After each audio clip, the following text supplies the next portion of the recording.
Градоначалникот на општина Кочани Никол Чојлиев ги прими представниците од шведската хуманитарна организација Hands to Hands, Марија и Томас Росенгрен.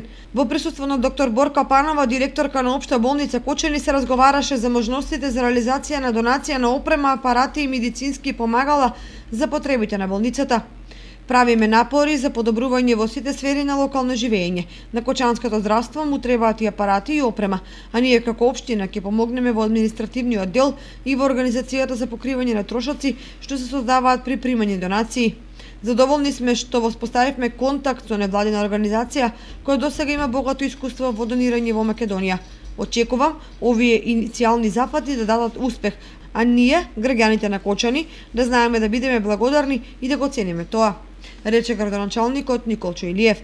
Во наредниот период ќе се договараат деталите за реализација на оваа донација, што ќе биде според потребите на Кочанската општа болница.